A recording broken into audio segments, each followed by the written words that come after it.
It's the Dep Lewis Show. The Dep Lewis Show. It's the Dep Lewis Show. It's the Dep Lewis Show. The Dep Lewis Show. It's the Dep Lewis Show. It's the Dep Lewis Show. The Dep Lewis Show. It's the Dep Lewis Show. Welcome to the Dep Lewis Show, episode 158. This is your host, Dep Lewis, and today is Sunday, December 7th, 2025. A great day for a podcast about video games and more. I'm back to the regularly scheduled Sunday programming. I'm excited about that. Hope everyone had a nice Thanksgiving break if you are a Thanksgiving celebrator. And once again, I'm thankful for you for being a Dep Lewis Show listener and thankful for you being here today. So I hope you're doing great out there in the world. Thank you so much for being here. And the first order of business, though, is to ask you to follow Dep Lewis Show everywhere. Full episodes of Dep Lewis Show available anywhere you can find a podcast. So find the best place to subscribe and listen weekly. Places like Apple Podcasts, Spotify, Google, YouTube, Amazon Music, and more. YouTube is also a great place to watch me play some games live or check out the videos later. If you would like to support the show even further than just listening, patreon.com/DepLewis Show is available if you like, subscribe monthly, and that is the best way to guarantee you can always get the podcast ad-free. And there are some discounts for early subscribers on there, so please go check out patreon.com/DepLewis Show, and then Venmo at Dep Lewis Show is available any day, anytime for any amount if you'd like to support the show. Now, this show that I keep rambling on about what's going on with the show, and today's show will have three sections as always. The first section, I'll tell you about what video games I've been playing since I've last talked to you on this microphone. The mid section, which is not mid in quality, it's the middle of the show. That's where I tell you about everything going on around the video game world that you need to know. And the third and final section, the Miscellaneous Talk section, that's where I can talk about anything I want to outside the video game world. And I usually like to get into the worldwide world of sports, and that would be the case today. Talking about all my favorite teams and what's going on. It's a NFL Sunday, but it's not an NFL Sunday for the best team in the league, the Carolina Panthers. And they're actually on a late season bye today, but still want to talk about last week and keep you up to date with what's going on with all my favorite teams in the final section. So that's the plan. That's what's going on. And let's get into it. Let's get into the video game talk. So what have I been playing since I've last talked to you in this last, week and a couple days? I took my Switch with me for some Thanksgiving traveling. I took the dock with me, but I never ended up using the dock, so that was kind of a mistake. But I did play some handheld, and the only game I played actually was Kirby Air Riders. And that's kind of been the main thing I've been playing in the past week. And I've been having a whole lot of fun with this game. This game has three main modes: Air Ride, Top Ride, and City Trial. And then within all those modes, you have different modes. You have like a free run, you have a time attack, you have just a general race against the CPU, and then you also have online mode. So there's basically like four different modes within each of those modes. And then there's actually I think it's called Road Trip, and that's a single player mode. I've tried that one time and would like to try it some more, but I've been mainly focused from playing early on in this game just for the online racing and air ride. So just straight up online races, and I've been having a lot of fun with that. I think that's like my most tried and true mode in any of these racing games. I just like the online racing is probably going to be the one I play the most. In this game, I've been enjoying a lot of the, time trials and free runs in the air ride section. So the time trials, it'll be maybe 2 laps on each course, maybe 3. And it will have you go do 2 laps in a row. You can't pause, and that's something interesting about this. You can pause the menu, but it's going to keep the timer going up, so you'll have to retry. I don't really know why it does that, but just something interesting. It's easy enough to retry these, but you need to be locked in when you're going to go do these trials. So, and you only got to be locked in for a minute or 2, or maybe 3 at the most, which I like about that. But I've been having fun with the time trial. So, do a set number of laps, see how quickly you can get. And there's all these different machines and different rider combos that you can do. And there's also the free run section. The free run, you can just continuously do laps on the course. It'll track your speed, or it'll track your time for each lap, and you can try to get your best record. And I've been using these 2 modes to really try to find out what car is the best for me, what machine is most suited for me, which one I like the best. And I've been quickly learning some lessons in here. So I've been when I started this game, I was mainly using the Warp Star. That's kind of like the most standard cart, the first one you sign up with. And I was using Kirby, but I've kind of switched over to using Waddle Dee for the most part. And been enjoying Waddle Dee. I think he's a little bit, maybe quicker, a little more agile, I think is the take on Waddle Dee. But I've been using the Warp Star, and I finally switched it up. I'm like, hey, I'm going to switch it up and try something new. And I used the wheelie scooter.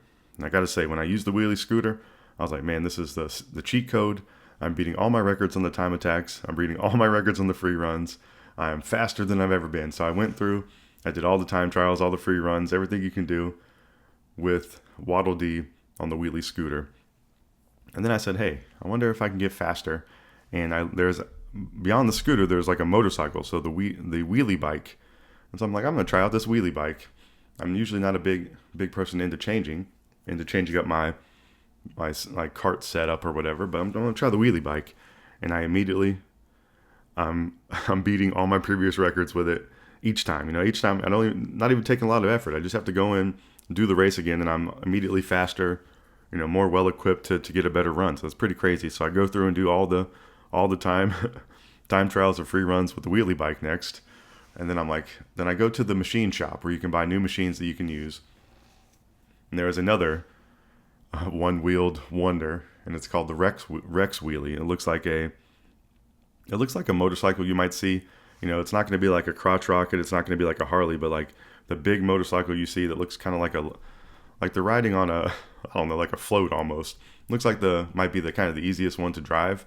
So it's like a big honking machine, and that is the Rex wheelie. And it has a big like chomp, like fangs on the front of it. It looks pretty cool.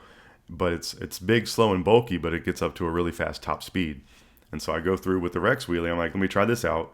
And I'm immediately breaking all my records again on the time trials and the free run. So I've been in a really like test it and see kind of mode in Kirby Air Riders, and been trying to find out my favorite combination of rider and machine. And that's been really fun. And I think this has been the most time that I've been putting into time trials and free runs in one of these games in a while. But I've been getting more into racing games and I've been getting into a little bit more of just doing the free runs and the trials, because I normally like the Grand Prix stuff a whole lot, but sometimes you can finish those kind of quickly and then you want to look for other modes. But Kirby Air Riders has a ton of modes in it, which is really fun. And I've been having fun. I have a lot of Rex wheelies to go do, so I'm nowhere through on back doing the time trials and free runs again. I'd like to go try to get those scores posted with my faster machine, and that's kind of my next plan. But I've been mainly doing that, and then I want to take my machine to the online world. So I think it's going to help me. I still don't think, actually, I did win some races real early on, but I haven't been doing so well recently. And I think maybe dialing my machine is obviously going to help me, and it's helping me learn the maps too, which is really fun. And with the Rex wheelie, you have to worry about drifting a little more, but that's kind of okay. I'm kind of used to drifting. But if you're doing the wheelie scooter, you can pretty much do a lot of the levels without even having to drift. You can just kind of go, the handling on it's so good that you can just kind of take any turn that you want to. But I guess you're sacrificing a little bit of speed that you can get up to, which is what I've been learning with the Rex wheelie and the wheelie bike. So having a whole lot of fun with this game. This game is definitely going to be in contention for my favorite game of the year. It's coming in hot here at the end of the year. But I've been having too much fun with it. I think I'm already into the 15 to 20 hour range on it. And it's really fun to do these time trials, and you can listen to a podcast or listen to YouTube or have a sports game on. And that's something that is really fun to me about a video game when you can do that. But the music in this game is good. The sound effects are good. The combat feels good when you're riding around. This is only a one button game pretty much. You're auto running on the course, so you're just basically steering your character and just using one other button. It seems simple, and it kind of is, but there's something relaxing, and there's something, I don't know, you're trying to hit the best run possible. It really makes you get kind of down to the nitty gritty about what you're doing, about hitting the turns, about setting your character up, about tweaking your machine a little bit, I guess is important in here. And I think a lot of times I'm on the ground, and if you want to set your character up to be flying around a lot, I think that could be a way to be quicker possibly too. But I think it allows for different play styles, and I'm going to be testing out my different machines on the online racing. So I plan on playing this game a whole lot. I've been having fun with it. So that's been the main thing. I've been mainly using Waddle Dee, and those have been all the modes I've been playing. I've been doing some online. I've been playing some ranked on the air ride, which has been fun. It puts you in a particular class for your rank, and you can rank up, and I've been having fun doing that. And I've been having a lot of fun with the Kirby Air Riders for sure. Excuse me. A little bit of the sniffles going on today, so my apologies for that, but still trying to sound good on here. Don't want to be giving you subpar podcast. So Kirby Air Rider's been having a whole lot of fun with that. It's really in contention for Game of the Year for me. And that's been the main thing, one of the main things I've been playing in the past week and a half or whatever. And it was fun to take that with me for some Thanksgiving traveling and play it in handheld even. So I've been really into the racing games. I've been playing some more Sonic Racing CrossWorlds on PlayStation. I've been doing the Grand Prix here. There's a lot of Grand Prix races in this game, which is fun, and a lot of different speed variations that you can do, or kind of like the CCs or whatever. And I'm in the third tier. I think it's called like the higher speed. And I've been losing a lot in here. So that's been kind of good. I mean, kind of good, kind of bad. It's fun to win, but it's nice to not be just kind of running through these races. I've been having to, every time you're in a Grand Prix in Sonic Racing CrossWorlds, they assign you a rival. So that's a character that you just want to beat. They're just going to kind of talk to you a little more during the race, have some quips. It's just kind of more of a little bit of a game within a game, nothing too serious. And oftentimes it'll say, hey, you want to face a rival with this level? And you say, yeah, I'll accept the challenge because I think you get a better payout at the end. But then the rival will kick your ass. And then the next time it'll say, hey, do you want to lower the level of your rival? And you might want to do so. So I've been having to see myself lower the level of my rival, trying to get my skill up. This one might be another case too of testing out my rider and machine, kind of like from Kirby Air Riders. But I've been having fun doing the time trials in this, doing the Grand Prix. I haven't really done any online racing in this one recently, but that is something that I've been enjoying doing. So I've been having fun with that. And a little bit of, one thing I did write about this, the early speeds in this game in Sonic Racing CrossWorlds definitely feel a little bit slow in comparison if you've been playing a lot of Kirby Air Riders. But there's a lot of different variations on the speed for Sonic Racing CrossWorlds, so you can bump them up. But I'm kind of going through for some completionary stuff there, trying to complete the Grand Prix races. But I've been having a lot of fun with that game. I don't know if that game is like in contention for Game of the Year for me, but it's definitely going to be like on the list. Honorable mention. It's going to be talked about a little bit in the Dep Lewis Show Awards because I've had a lot of fun with that game this year, and I plan on playing more of it for sure too. It's kind of been the multiplayer game that I've been playing on my PlayStation, and I'm not normally doing that. I'm not normally playing multiplayer on PlayStation besides Fortnite once every fortnight or whatever it may be. So what else have I been playing this week? I've been playing Kirby Air Rider, Sonic Racing CrossWorlds. I did play a little bit of Mario Kart World. I did some online races, and I think they've updated the online racing in Mario Kart World to be a little bit better with the RNG. It didn't seem as wild with the blue shells and craziness. The racing seemed a little bit more standard. I don't know if that's really, really true, or if there really was an update like that made a difference. But I actually think, there was an update in the past week, but just quality of life improvement. So I don't know if any of that kind of stuff was in there. I'm going to talk more about that in the midsection, but I've been playing more Mario Kart World and really enjoying that. That game's definitely in contention for Game of the Year for me. But I think the only mode in that game right now that I've been looking to play is the online racing. And one thing I did notice, I played one good day of this last week. I played for like an hour or so, and it was taking a little bit longer to get in the matches. That was one kind of big negative really, and only being interested in that one mode. So I think I still love this game, think it's really fun, but I think the stock on it for Game of the Year has been dropping a little bit, so that's why I've been having a little bit of a conundrum of what my Game of the Year is going to be. I think there's a couple games in the mix. So I've been doing a lot of racing. I'm trying to think if I played any other racing games this week. I played a little bit of Mario Kart DS, I guess. But that's really been about it for the racing. But the other game I've been playing this week, I made some progress in, was Ghost of Yotei. This is another game that I've been enjoying every minute that I've played with it. And I made some progress this week, just kind of general progress in the open world.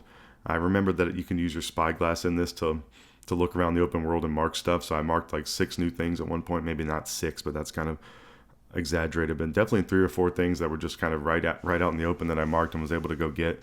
I think I am right up on pushing a next story mission. I think I have 3 story missions available.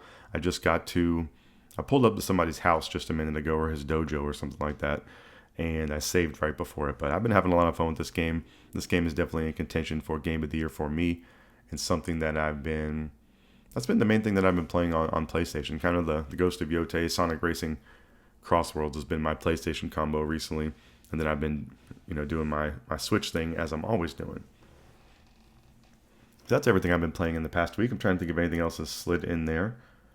That's really kind of been it. But this has been the year of no direction on the Dep Lewis Show. I haven't had a theme or anything for the entire year. I thought I had one determined for next year, but I'm still unsure. But I'm going to determine the theme I'm going to tell you what the theme's going to be on the final episode of the year, the Dep Lewis Show Awards 2025, the 4th annual Dep Lewis Show Awards taking place on Sunday, December 28th, 2025, the final podcast of the year, last Sunday of the year, and always my favorite episode to do.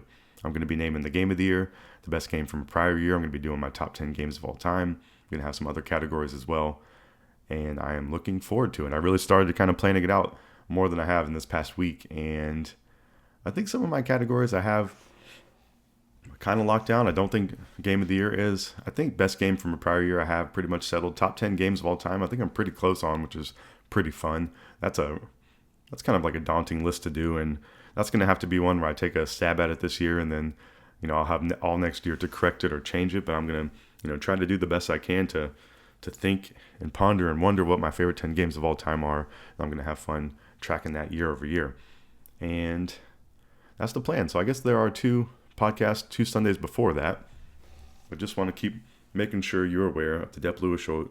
Dep Lewis Show Awards 2025 taking place the final Sunday of the year, December 28th, 2025. So look forward to it, because I am. All right, that's everything I got for you for this first section. That's everything I've been playing in the past week. Kirby Air Rider's been loving the hell out of that game. I've been playing Sonic Racing CrossWorlds, Ghost of Yotei, and talked about the upcoming Dep Lewis Show Awards for 2025. So that's going to wrap up the first section. We're going to hear some lovely break music and come back for the midsection where I tell you about everything going on around the video game world that you need to know.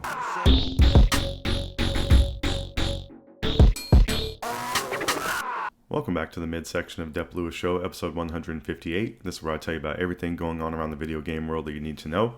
And the first one is just a quick reminder. This is probably the final biggest video game release of the year, I guess, besides Octopath Traveler 0, which released last week too, but I haven't really heard too much about that. But Metroid Prime 4 Beyond has been released for Switch 1 and Switch 2 as of December 4th. Switch 1 version is $59.99 US dollars. Switch 2 is $10 more, $69.99 US dollars. Samus Aran, one of the greatest bounty hunters in the galaxy, finds herself transported to the greenery of an ancient jungle. So I've been hearing pretty positive things about this game since its release. I think some of the stuff about the sidekick have been a little bit, maybe they were overblown is kind of what it sounds like. I think a lot of people have been enjoying this game. I think some people have been even saying, hey, this is living up to the highs of Metroid Prime 1, or considering it up there in the mix. So I think that's a pretty good thing. So please go check this out. Last kind of big release of the year, and something I could see myself playing in the future as well. Metroid Prime 4 Beyond, available now. Alright, this was a game I talked about in the first section because I really like this game a whole lot. Mario Kart World had an update that took place last week. So update 1.4.0 took place on December 3rd. Ability to set custom item rules when playing a versus race, balloon battle, and coin runners, or when setting up an online playroom. So I think that's very nice. I think that's pretty disappointing that wasn't there from the jump, but not too disappointing for me because I wasn't trying to play those modes. But if I was trying to play online with some friends, that would be kind of important to be able to set the items. I think that's a nice touch. Numerous other quality of life tweaks included. Full patch notes are available. You can now see the title of the song that's playing. I noticed that on the menus. When you are in the game or on the menus, it'll show the title of the song playing up in the top corner. I think that's a pretty nice touch. I think they've been doing a good job with all their Nintendo music. I've even been jumping back into that Nintendo Music app a little bit and listening to some of their stuff. And I've been appreciating all the Nintendo music recently. I think I've been saying this a few times, but the Legend of Zelda Tears of the Kingdom orchestra music you can watch on YouTube is incredible. Go check that out. But Mario Kart World, just a general update last week, and I do think I only really had one day of playing last week, but I think the online racing is seeming a little bit more balanced with the blue shells and RNG and stuff. So I need to keep trying that out some more because that is one of my top tier favorite modes of the year so far. Okay, what else to tell you about this game? This game is definitely garnering some interest from me. It's been garnering a lot of interest from the world. I think people have been loving this game, and that's Marvel Cosmic Invasion. It released on December 1st for Switch 2 and 1. I don't know if there's an official Switch 2 version, but you can obviously play every Switch 1 game, or 99% of them on the Switch 2. PlayStation 4 and 5, Xbox Series X and S, and Windows. This game is $29.99 US dollars. The developer is Tribute Games Inc., published by Dotemu, Totemu. I'm probably pronouncing that wrong. And then Mirror Games. So I'm probably pronouncing that wrong too. But the back-of-the-box talk on Marvel Cosmic Invasion is a cosmic battle awaits. Choose between 15 Marvel superheroes in this frenetic action beat-em-up to fight against the deadly annihilation wave threatening the galaxy. From New York City to the depths of the negative zone, the future of the Marvel Universe will be fought for across the stars. So definitely, if you have some friends to play with this game, I think that would be really fun, either online or couch co-op.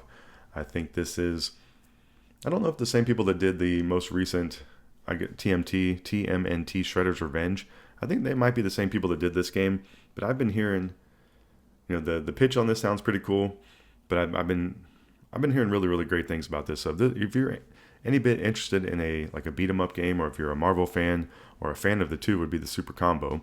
Or if you play a lot of co-op games or online games with people that might be enjoying this, I think this one's perfect. Something I could see myself trying out in the future. I'd like to play more of. I played Shredder's Revenge, I think, through Game Pass back in the day a little bit. I bought Streets of Rage 4, I think is the most recent one, but I've never played that. I like Turtles in Time is, I guess, my favorite beat 'em up of all time. So I'd like to get back into some of these at some point. And there's that Rita's Revenge, the Power Rangers one. I think it looks really cool. So I think this is another continuation of games like that seem really fun to play. And Marvel Cosmic Invasion is available now. All right, I think I mentioned this one in the past couple of weeks, but Red Dead Redemption is out now on Netflix. Yes, you heard that correctly. And Netflix actually is acquiring Warner Brothers, I think was the other big piece of news in the past week. But I'm not too much of I guess there's some video game IP stuff in there, and Netflix has games on it now, but I'm not too much of a TV show kind of movie guy. But Red Dead Redemption out now on Netflix, iOS, Android, PS5, Xbox Series, and Nintendo Switch 2 as of December 2nd. There is a free digital upgrade for current owners on the PS4, Xbox One, and Nintendo Switch. I've been hearing this game runs extremely great on Nintendo Switch and Switch 2, and I think that's really, really impressive. This is a game I've never completed. I've completed Red Dead 2, and I really love that game. And this is this game came before 2, but it's actually the continuation, or the Red Dead 2 was a prequel before Red Dead 1, it's story-wise.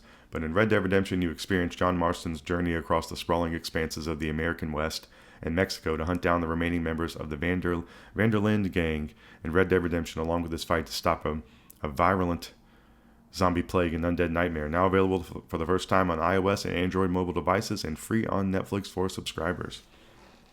So this is something that's kind of on my list of something I should play, and now that it has real modern upgrades to it, I think that's kind of the perfect time to get back into it. I saw digitally on PlayStation you can buy Red Dead 1 and 2, I think it was $40.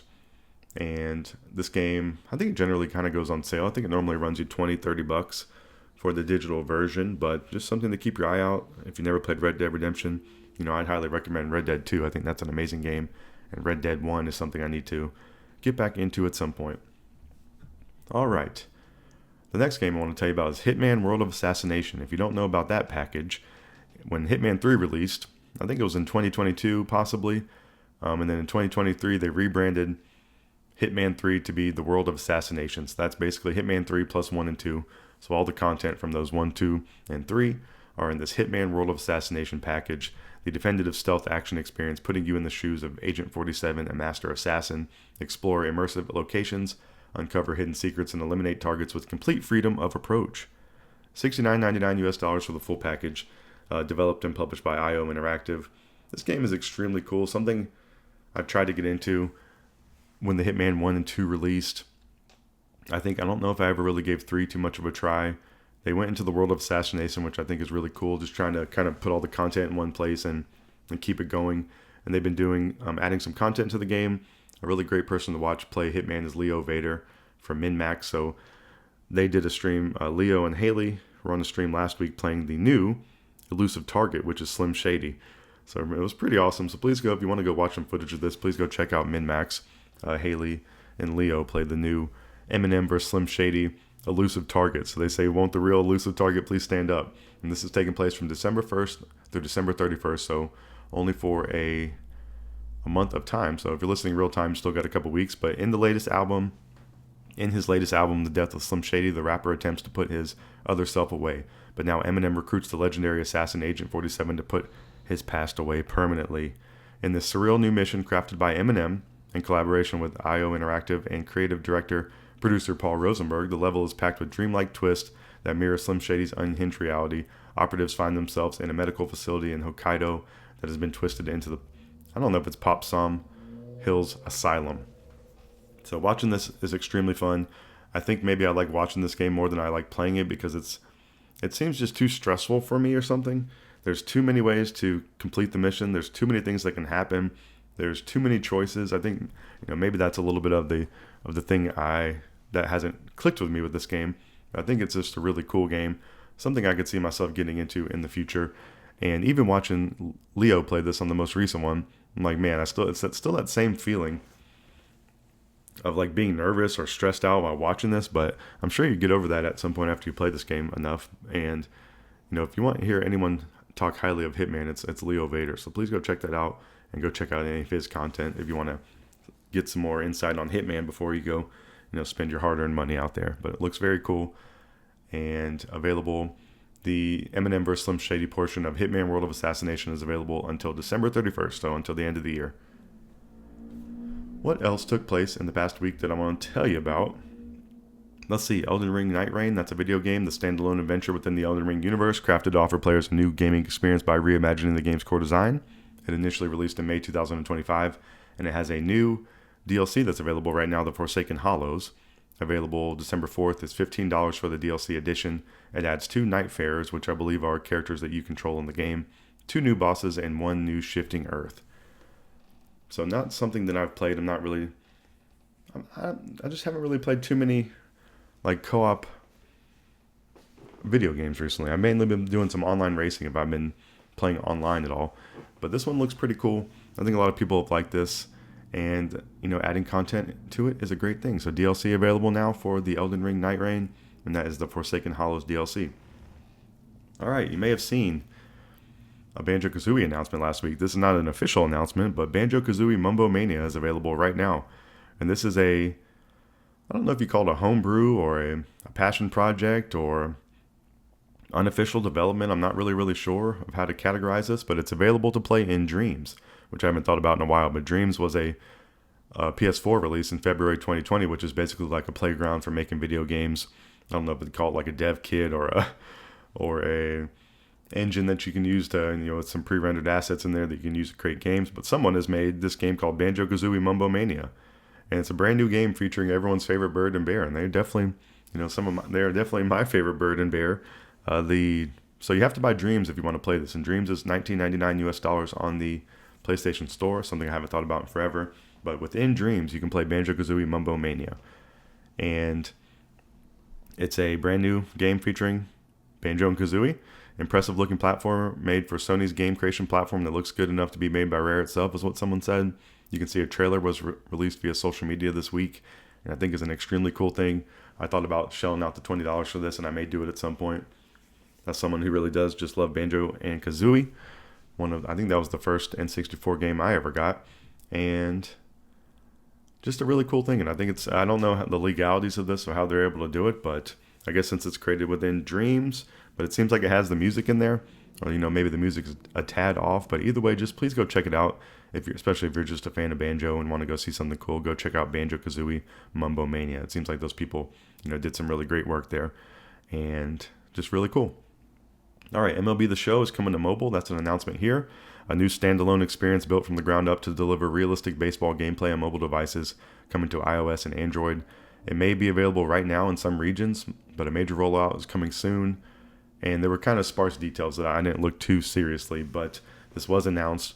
And just it's kind of interesting to me that, I guess as I get older, I think more and more games are going to be coming to mobile. We just talked about Red Dead coming to mobile, and I think that's cool. I like the traditional ways of playing video games, so I think having the options are cool, and it's going to be wild to see as I, hopefully get older and see what's going on out here in the video game world. I'm sure it's going to be something that I can't even think of, and it's just really fun to follow along and talk about. So even if this is something I haven't ever really been a mobile game player, I guess besides Hearthstone, and I even like to kind of playing that more on like a tablet or my computer, but it seems like that's the way the world is going, and at some point in the future, maybe the mobile experience is going to be up to par or good enough where it's like, hey, this is the one of the main ways I like to play video games. But it's not currently now, but I guess this is some of the I don't know, I guess some people probably play most of their games on their phone, but MLB The Show is coming to mobile. All right, What else do I want to tell you about? PS5 had a system software update, nothing crazy. It took place on December 3rd, so you'll probably notice that if you boot up your PlayStation. Improvements to messages and usability on some screens is what they're saying, along with performance and stability updates. Nothing too crazy there, but just wanted to point that out. There is a new DualSense controller that's available for pre-order starting on December 11th. It's for a game that I've never played, but I think the DualSense looks extremely cool, so I just want to point this out. That game's Genshin Impact, pretty successful open world action RPG that's on the PS4 and 5. And they're going to be releasing a DualSense wireless controller, the Genshin Impact Edition, available for pre-order December 11th, $84.99 US dollars. It will launch January 2026. It's a new controller, features an ethereal white, gold, and green palette adorned with arcane glyphs of a fantasy realm. The other bit of news that when you look at Genshin Impact in the store on PlayStation, it tells you that updates for PlayStation 4 will soon be discontinued for this game. This note popped up when I went to look at the game up. Yeah, okay. It looks like it began September 2025, and next phase is February 2026 for some changes. So if you're a Genshin Impact fan, you probably know that, but I just wanted to point that out in case you didn't know. But this controller looks really cool. I think PlayStation's doing an excellent job with their special edition controllers, and this is another one in that same lineage. All right, the last thing I want to remind you about this week, that in the upcoming week, we already talked about the most important award show, the Dep Lewis Show Awards, final Sunday of the month, December 28th. But there's also another award show that a lot of people like, the Game Awards by Geoff Keighley, that's taking place in the upcoming week on December 11th. The Game of the Year nominees for that would be Clair Obscur, Expedition 33, Death Stranding 2 on the Beach, Donkey Kong Bonanza, Hades 2, Hollow Knight Silk Song, and Kingdom Come Deliverance. They also have a bunch of other categories, and there will probably be some announcements, so I'll definitely be recapping that on the show next week. I'm kind of expecting Clair Obscur to win Game of the Year. I think it's going to win for a lot of outlets, and it seems deservingly so. Not something that I have given a shot yet, but I think looks cool, and I've enjoyed some of the music from that game. Just listening to that outside the game. But that's in the upcoming week, and the other thing from the Game Awards, there's a lot of talk out there about Half-Life 3. So is there going to be some type of announcement at the Game Awards? Is Valve going to announce something the same day as the Game Awards for something with the Steam Machine? I don't know. There's just a lot of the rumor mill is kind of hot on Half-Life 3. I think that's kind of brought upon... I think the rumor mill is always hot on Half-Life, but I think with the oncoming release of the Steam Machine, I think that's heightened up a little bit. So I just want to put that on your radar out there. Half-Life developed by Valve. The first game was 1998. The second was 2004. The Orange Box was 2007. That had a version of Half-Life 2 in there, along with Portal and Team Fortress. That was kind of my first introduction, really, to Half-Life as someone who wasn't a PC gamer. And I remember it being pretty cool. I was kind of more into the Portal and Team Fortress side of the Orange Box, but the Orange Box that's like a mythical collection, or just a mythical package of a video game from back in the day, kind of in the heyday of the 360. I kind of talk about that. I don't know if it's like the rose-colored glasses or whatever, but that's going to be one of my most nostalgic video game times in my life. Always will be the 360 era, because it was just, around, I guess, high school, college years, and just really, really fun. But Half-Life 3, a lot of rumors out there, and, we just want to know. All you got to do is listen to the Dep Lewis Show. I'll keep you up to date each week with what's going on in the video game world, and I'll definitely be telling you what happened next week with the Game Awards by Geoff Keighley, and if there was any Half-Life 3 announcements. So that's everything I got for you for the midsection. That's all the video game talk I have for you. So we talked about Metroid Prime 4 Beyond. We talked about Mario Kart World. We talked about Marvel Cosmic Invasion, Red Dead Redemption, Hitman World of Assassination, Elden Ring Nightreign, Banjo Kazooie Mumbomania, MLB The Show Mobile, the PS5 system software update, Genshin Impact, DualSense controller, the Game Awards by Geoff Keighley, and Half-Life 3. So that's all the video game thoughts I have for you for this week, but there's still one final section. It'll be the Miscellaneous Talk section. It's usually pretty short and sweet, and I just kind of like to get into the worldwide world of sports and tell you what's going on with all my favorite teams. And even if you don't like sports, you can come along for the ride. Oftentimes my teams are doing pretty poorly, but every once in a while they're doing good. So basically it's just kind of come along for the ride of my sports emotional journey. And, you just please come listen to the final section after this music.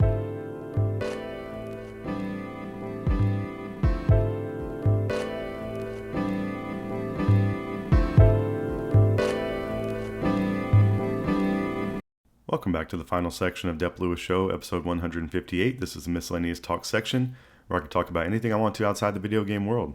So I want to get into the worldwide world of sports, as I always like to do, and tell you what's going on with all my favorite teams. And I usually I like to start with the NFL and the Carolina Panthers and tell you about what's going on with them today. But they're actually having a bye week. The Panthers are getting some much needed rest late in the year, a Week 14 bye. And the Panthers are coming off a win. Can you believe that? A Thanksgiving week win at home against semi-Super Bowl contender, the Rams. And the Panthers got a win last week, 31-28. Can you believe it? Bryce was 15 of 20, 206 yards, 3 touchdowns, 2 sacks or 12 yards. I think they kind of got the running game figured out a little bit. Chuba, 17 carries for 83 yards. Rico, 18 carries for 58 yards. Kind of why not run both of those really great backs that we have? Jalen Coker, 4 catches, 74 yards and a touchdown. T-Mac, 1 catch, 43 yards and a touchdown. Chuba, 2 catches, 41 yards and a touchdown. I should have played Chuba in fantasy. Lathan Ransom, really great defender for the Panthers, number 22, 11 total tackles, 2 solo, and 1 sack. I believe that was his first sack of his career or the year. Nick Scott, number 21, had 9 total tackles, 5 solo, and a pick. Mike Jackson also had a pick and took it to the house. So really nice to see the defense showing out, having some good young guys on that end of the ball.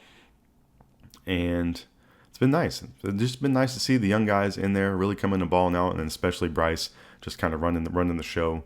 Has been a fun thing to watch as a Panthers fan. Ryan Fitzgerald was 1-1 for his field goals and 4-4 extra points, so I think he's been generally a pretty good bright spot this year. I think he's had a couple down games, but generally he's been pretty lights out, Mr. Ryan Fitzgerald. So shout out to you. And the Panthers are 7-6 after this game. Their current week right now is a bye week. Next week they're playing at New Orleans at 4:25. So I won't have to necessarily rush the podcast out next week, which is nice. And so that'll be week 15. The Panthers will be back at New Orleans. The New Orleans and the Bucks play today. So all the Panthers fans need to be cheering for the Saints today. I believe the game's in Tampa Bay. I think the Bucks are pretty good favorite, at least by a touchdown or so. But you never know. Any given Sunday out here. So we need the Saints to come sneak a win, kind of help the Panthers out with that division race, which I believe they're kind of tied for right now. But very exciting times. The Panthers definitely have a tough schedule to end it out. I think they have the Seahawks left, and then they have the division opponents. I think that's pretty much what's left. And the Bucks are a tough opponent. We saw the Saints get them earlier in the year, so I don't. And I think any game kind of right now in the NFC South is a toss-up, and excited to see how it's going to finish. So very excited. The Panthers got a win last week, and hopefully they are having a great bye week this week. So I'll be back to report to you more Panthers next week. But my fantasy team, sad to say, finally took a loss. So I'm 12-1. I'm playing again this week. I've already secured the first round bye. So not a whole lot to play for besides just kind of bragging rights these couple weeks. But today is the final of the regular season in fantasy. Next week will be the first week, which I don't believe I have to play. And then the week after is when I got to get back to it. So I'm hoping to defend my fantasy crown. It's the first time I've ever won. I played for, I don't know, almost 2 decades. I finally won last year, and I'm trying to go back-to-back, so that'd be very nice. So took my first loss. It didn't feel good, but either way, I'm trying to forget about it and move forward. All right, what else is going on in the sports world? Talk about my favorite NBA teams. I'm a halfway fan of the Charlotte Hornets, even though I've been watching more of the Hornets because they're easily accessible to watch on the FanDuel Sports Network app, along with the Braves. But they haven't been doing so hot. So the Hornets last Friday, these are all the games that have happened since I've last talked to you. And I missed like a week and a half since I recorded early for Thanksgiving. But last Friday versus the Bulls, the Hornets won 123-116. Saturday versus Toronto, the Hornets won in overtime, 118-111. And then back this week, Monday at Brooklyn, the Hornets lost 103-116. Brooklyn's been, upsetting my favorite teams a lot this year. Wednesday at the Knicks, the Hornets lost 104-119. Friday at Toronto, the Hornets won 111-86. The Hornets actually play today versus Denver at 6 p.m., so I'll tell you about what happens in that game next week. And then the Hornets actually have a pretty light week next week. It's Chicago and Cleveland. And then I think the following week is when my favorite team, the Atlanta Hawks, come to town and are playing in Charlotte. So I'm hoping I can go to that game, planning on doing so. And we'll definitely keep you updated. But my favorite team, the Atlanta Hawks, who I've been watching less of since I've been kind of watching the Hornets more, which is surprising. But since I've last talked to you, Friday versus Cleveland, the Hawks won 130-123. Sunday at Philly, the Hawks won 142-134 in 2 overtimes. Monday, so beginning of this past week, at Detroit, the Hawks lost 98-99, a pretty wild score to see for an NBA game, just being so low. Wednesday versus the Clippers, the Hawks lost 92-115. Friday versus Denver, and then the Clippers asked Chris Paul to go home this week, which is pretty wild news. Friday versus Denver, the Hawks lost 133-134, so a tough battle with Denver. And then Saturday, last night, the Hawks won against the Wizards 131-116. So next week, the Hawks only have 2 matchups as well, just like the Hornets. So I guess they're getting a little bit of time off before the heavy, I think the week of Christmas, there's a ton of basketball. So I think that's maybe why they're getting a little bit of a break the week before. But the Hawks next week will only be playing Detroit and Philly. And then that following week is when they had the matchup with the Hornets in Charlotte that I'm hoping to go to. So that's everything going on with the NBA. I'm trying to think of what else is going on. Giannis, there was a lot of Giannis rumors about him getting traded, but then he got injured.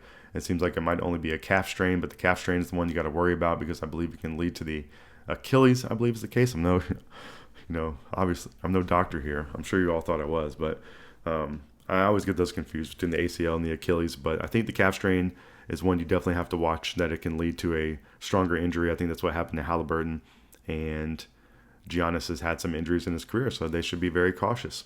But pretty interesting stuff going on out there. Chris Paul did get sent home in the middle of the night on a road trip, or told he can go home. I'm assuming he's going to try to sign with another team, but I'm not sure of the market out there. But he was willing to go to the Clippers on a veteran minimum, so it seems like they kind of did Chris Paul dirty, and he is the point guard out there. So should put some more respect on Chris Paul, I think, is what the world needs to do. What else is going on? So we talked about the NBA. As far as baseball, I have really nothing to report to you. It's my favorite sport, though. The Atlanta Braves are my favorite team in the universe. It's the offseason for them. I want them to pay some pitchers, bring in some pitchers, pay some pitchers, and that is my hope, and I haven't seen any of that happen yet. But the 2026 season begins for the Braves Thursday, March 26, 2026 versus the Royals. But who is looking forward to that? Not me.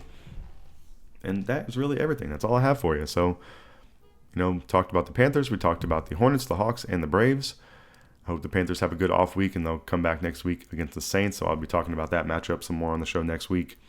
Hope the Hawks and the Hornets are going to have a really light week, so not a whole lot of sports stuff going on. So good time to play some more video games and try to decide what the best video game of the year is going to be.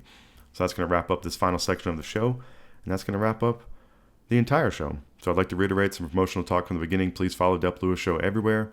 Full episodes of Dep Lewis Show available anywhere you can find a podcast. So find the best place to subscribe and listen weekly. Places like Apple Podcasts, Spotify, Google, YouTube, Amazon Music, and more. YouTube is also a great place to watch me play some games live or check out the videos later. If you'd like to support the show even further than just listening, patreon.com/Dep Lewis Show is available if you'd like to subscribe monthly. Also, Venmo at Dep Lewis Show is available any day, anytime, for any amount if you would like to support the show. So thank you so much for listening. I had so much fun doing this. It was kind of unusual not recording last Sunday. I was glad that I did get an episode out, but something I definitely missed, and I'm glad to be back doing it today. And I'll be back next week for, regularly scheduled programming on Sunday, leading up to the end of the year for the Dep Lewis Show Award. So I'm excited, and I'm excited to get into the whole new year, reveal what the theme's going to be for 2026, and keep it moving. So just thank you so much for being a listener. I hope you have a wonderful week out there in the world, whenever and wherever you're listening to this. If things are going poorly for you, I hope that changes. If things are going good, I hope that continues. And just thank you so much. And I will talk to you next week. Have a good one, and goodbye.